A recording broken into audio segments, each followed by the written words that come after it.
اور وہ طریقہ لانا ضروری ہے جو سرکار انبیاء صلی اللہ علیہ وسلم دے کر گئے ہیں۔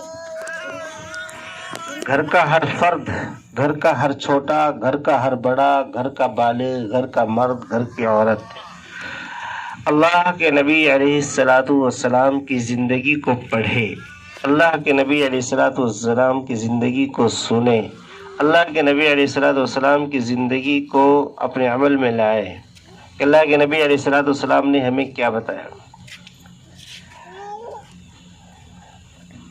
اللہ کے نبی علیہ الصلاۃ والسلام کے زمانے میں جب بچے پیدا ہوتے تھے، بچے کی پیدائش کے بعد صحابہ اللہ کے نبی کے پاس بچوں کو لایا کرتے تھے، آپ علیہ الصلاۃ والسلام ان کی تہنیک فرمایا کرتے تھے۔ تہنیک کہتے ہیں اللہ کے نبی علیہ الصلاۃ والسلام اپنا لعاب اس بچے کے منہ میں دیتے تھے، کھجور کے ذریعے سے یا کسی میٹھی چیز کے ذریعے سے، یعنی اللہ کے نبی علیہ الصلاۃ والسلام وہ میٹھی چیز پہلے چباتے، وہ جو میٹھا لعاب ہوتا تھا اللہ کے نبی کا، وہ اس بچے کو اپنی شہادت کی انگلی سے بچے کے منہ میں لگاتے تھے۔ اس سے یہ ہوتا تھا کہ بچے میں نیکی کی رغبت پیدا ہوتی تھی۔ آج یہ سنت سرے سے ختم ہو چکی، بالکل نایاب ہو چکی ہے، اس لیے لوگ اس پر دھیان نہیں دیتے بچوں کی پیدائش کے وقت، اس لیے بچے نہ معلوم کیا بنتے ہیں۔ صحابہ کے ہاں جب بچے پیدا ہوتے تھے، مردوں کی عورتوں کی نیت ہوتی تھی، یہ عالم بنے گا، یہ قاری بنے گا، یہ محدث بنے گا، یہ مجاہد بنے گا، یہ سپہ سالار بنے گا۔ آج ہماری کوئی نیت نہیں ہوتی اور اس کے خلاف بہت ساری نیتیں ہوتی ہیں، اس لیے وہ اثرات ظاہر نہیں ہوتے۔ بچے کی پیدائش کے وقت عورت کو چاہیے، دادی کو چاہیے، نانی کو چاہیے، ماموں کو چاہیے، بہن کو چاہیے، پھوپھی کو چاہیے کہ یہ نیت کریں کہ بچہ پیدا ہوا ہے تو ہم اس کو یہ بنائیں گے، اور بچے کی پیدائش کے وقت کسی اللہ والے کو بلا کے، اللہ والے کے ہاں جا کے تہنیک کروانی چاہیے، اس کے اثرات بچے کی زندگی میں منتقل ہوتے ہیں۔ تو پیدائش کا، اور پھر بچے کی پیدائش کے بعد اللہ کے نبی صلی اللہ علیہ وسلم فرمایا 7ویں دن اس کا عقیقہ کرے، اس کے بال کاٹے، اس کے برابر چاندی صدقہ کرے۔ یہ بچے کی پیدائش کا دین بتایا۔ پھر وہ پھر اس کا نام اچھا رکھے، ایسا نام رکھے جو صحابہ سے، نبیوں سے ملتا جلتا ہو، اچھا نام رکھے جس کے معنی بھی اچھے ہوں، پھر اس کے اثرات اچھے پڑتے ہیں۔ پھر اس کو صحیح تعلیم دلائے، بچہ بڑا ہو جائے تو اس کو جب دینی تعلیم دلائیں گے اور حدیث کی تعلیم دلائیں گے، وہ قرآن سیکھے گا، حدیث سیکھے گا، تو فرمایا کہ پھر جو ہے وہ اپنے وقت کا بہت بڑا آدمی بنے گا، وہ ماں باپ کا فرما بردار بنے گا، وہ گھر والوں کے لیے ایک جنت بنے گا۔ بیٹھے ہو جاؤ، وہ تھک گئے، مجلس کی بہت بڑی بے ادبی ہے اس طریقے سے سونا، مجلس میں پیر پھیلا کے بھی نہیں بیٹھنا چاہیے، اگر آرام کرنا ہے تو ادھر چلے جاؤ۔ تو میرے دوستو، اللہ کے نبی علیہ الصلاۃ والسلام نے ہر لائن کا دین بتایا ہمیں، اس لیے ہم ہر لائن کے دین کو سیکھیں۔ اب اگر ہم ماں باپ ہیں تو ماں باپ کا کیا حق ہے، اولاد ہے تو اولاد پر ماں باپ کا کیا حق ہے، ہم کسی کے شوہر ہیں تو شوہر کا بیوی پر کیا حق ہے، بیوی ہے تو بیوی کو شوہر کا کیا حق ہے، حقوق بتائے۔ آدمی سب سے پہلے حقوق ادا کرنے والا بنے، اللہ اپنا حق معاف کر دیں گے، لیکن قیامت کے دن حقوق العباد کی کچہری لگے گی، عدالت لگے گی اللہ کے ہاں، وہاں معافی نہیں ہوگی، وہاں حق والے کو حق دلوایا جائے گا۔ یہاں تک کہ کتابوں میں لکھا ہے بغیر سینگ والی بکری کے، سینگ والی بکری نے اگر مارا ہے تو تو اس کو بھی اس کا بدلہ دلوایا جائے گا۔ جب ایک سینگ والی بکری نے بغیر سینگ والی بکری کو سینگ مارا ہے تو اس ظلم کا بدلہ بھی وہاں دلوایا جائے گا۔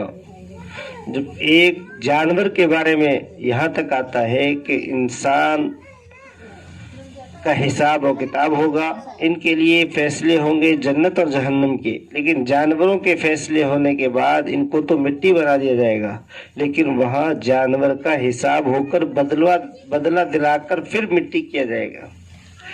جب ان جانوروں کو مٹی کر دیا جائے گا اس وقت انسان یہ کہے گا یا لیتنی کنت ترابا، کاش میں بھی مٹی ہو جاتا ہوں۔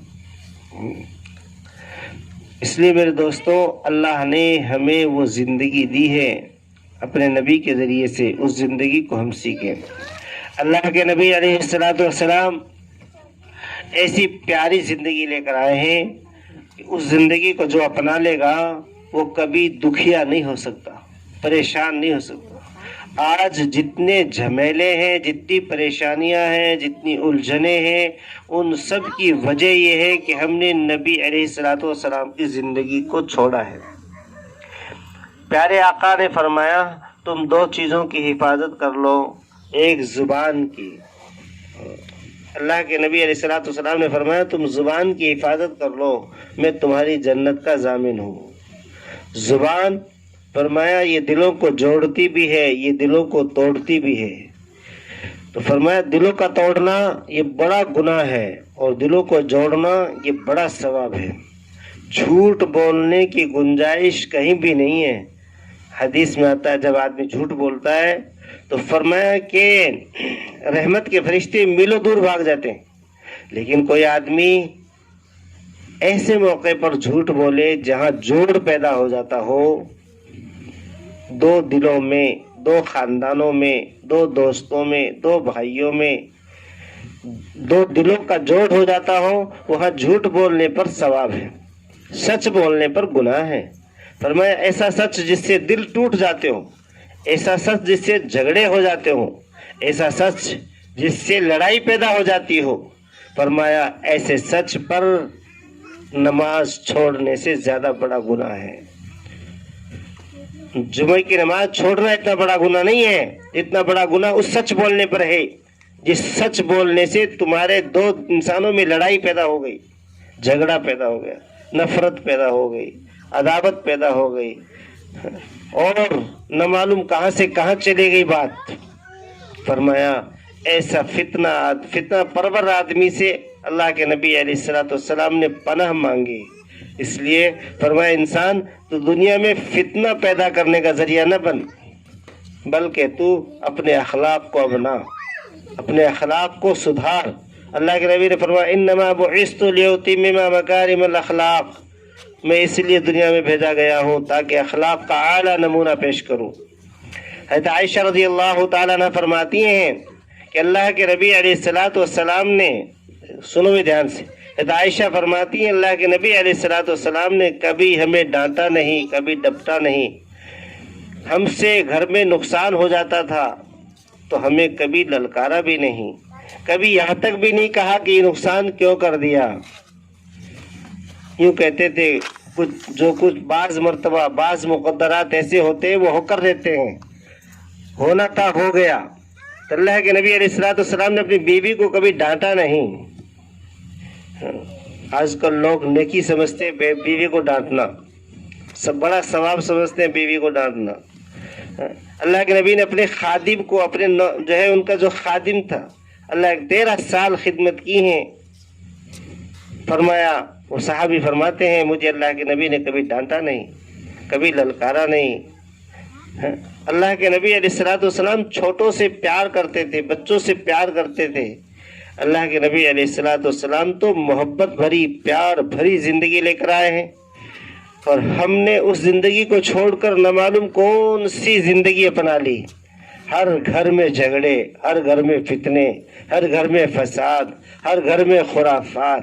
اللہ کے نبی نے فرمایا، قرآن میں اللہ کے نبی کے بارے میں صحابہ کو کہا گیا یا ایھا الذین آمنوا لا ترفعوا اصواتکم فوق صوت النبی، اے لوگو نبی کے سامنے بلند آواز سے مت بولو، وہاں تو نبی بڑے تھے. فرمایا قرآن تو قیامت تک کے لیے ہے. قرآن میں کہا گیا اپنے بڑوں کے سامنے بلند آواز سے مت بولو, بلند آواز سے مت بولو. ہاں, آج بھی سعودی عرب میں یہ قاعدہ ہے, وہاں لوگ بتاتے ہیں کہ گھر کے جب چھوٹے گھر میں داخل ہوتے ہیں تو بڑے بوڑھوں کا احترام کرتے ہیں. جب بچے پڑھنے جاتے ہیں, نوکری والے نوکری پر جاتے ہیں, تو گھر میں اگر دادا بڑا ہے, دادی ہے, دادا ہے, نانا ہے, نانی ہے, تو ان سے پہلے مصافحہ کرتے ہیں, دعا لیتے ہیں, پھر جاتے ہیں. آتے ہی پہلے بڑے گھر سے جو گھر میں بڑا ہوتا ہے اس سے ملتے ہیں, اس کے ہاتھ چومتے ہیں, پیشانی چومتے ہیں, پھر جو ہے گھر میں داخل ہوتے ہیں. گھر میں داخل ہونے والا پہلے بڑے سے ملے گا. آج تو جو گھر میں بڑا ہوتا ہے اس کو کوئی سلام بھی نہیں کرتا.